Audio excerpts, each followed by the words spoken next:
Hello, Trevor here at Gongs Unlimited, and we're here today with a tutorial for you. That's right, tutorial for you at home with your spirit guide stand. You may be wondering, how do I put this thing together? How the heck does it work? Well, we're going to answer that and hopefully more to today's video. So, what you got in front of you after you've unboxed your spirit guide from its packaging will be these two bottom pieces. Note that one side of the bottom pieces will have these bigger holes. The other side holes are not so big. When we assemble this, we'll want the screw backings to be in the back will be in the bigger hole section. That'll be uniform for the whole stand. But let's just get into the rest of the parts before we get into all that scientific speak.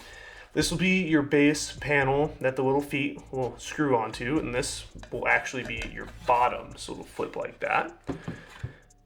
And these two pieces are your vertical pieces. One of them with a dowel on it, so you can hang your mallet as you please. And towards the top, you've got these holes, and that will be where we slide our top piece. So this is the actual hanging mechanism. You'll notice there's no hooks here, and that's because we've got holes right here, and that's where you're going to feed your gong rope through after you've got this baby assembled. And first, how the heck do we assemble it? Well, I'm going to grab a trusty Phillips head screwdriver, and you should have 6 small screws, little guys, and 4 long screws. Now, long screws are going to be for mounting these vertical pieces to your base, but first, let's get this crossbar put on the vertical pieces. Now, normally when I put gong stands together, I like to start with the base. Well, it's a little easier to start with the top, working from the top down on this particular stand. So what you want to do is take this piece, take your side bracket,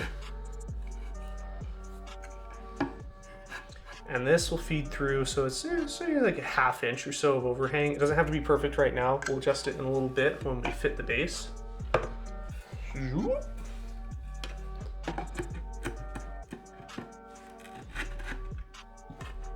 So now we've got this loosely assembled. So now what we're going to do is attach these little foot pieces to the actual base of this. Now again, you're going to want to make sure when you're putting these into the slats that you're lining up the holes, these pilot holes, and 2, that you're screwing the screw into the larger side, because that's going to hide your screw backing. It'll sit flush. It won't scratch up your floor or anything.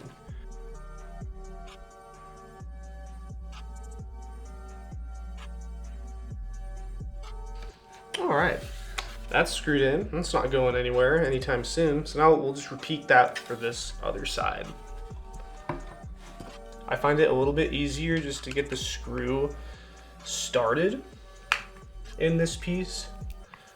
Have just a little bit of nail poking out through, and then that'll help for the nail. It'll help the screw find the little pilot hole. You do that to both sides first. You just feel it snap in almost like a puzzle piece, like a building block. Perfect. We've got our bottom piece assembled.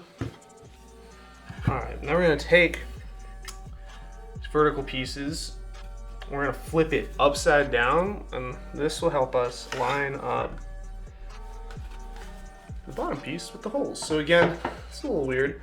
It's a little weird going from the top up, or at least it could feel that way, but I assure you this will just be a little bit easier of a way to assemble this stand without, loose pieces falling around or giving you grief. So I'm gonna just set this down. I have the holes lined up. And now it's gonna hold gentle pressure and start screwing. If you feel a lot of resistance, there's a chance that you may have missed your pilot hole, so don't just wrench it through. You'll wanna make sure that you're aligned, but perfect. So now, we'll just repeat this process with this other side. Make sure that we're lining up those holes. Perfect example, one to listen to my own advice. There we go.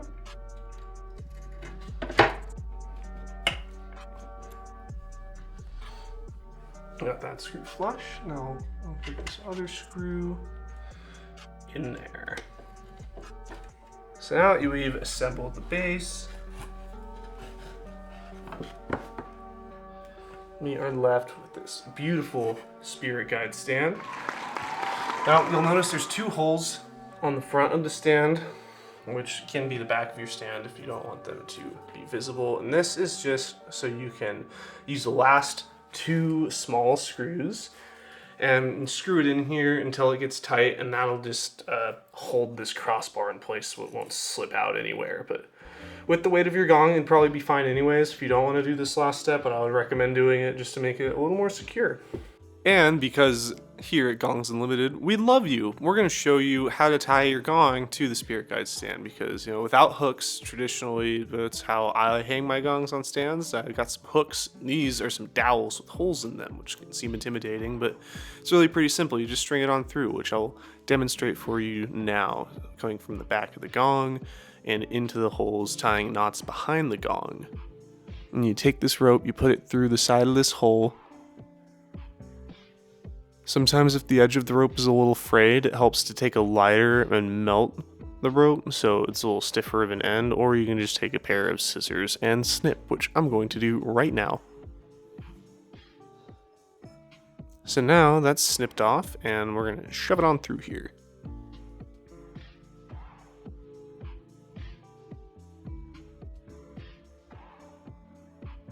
And there we go. So now I'm going to feed this through and we're going to tie our knots.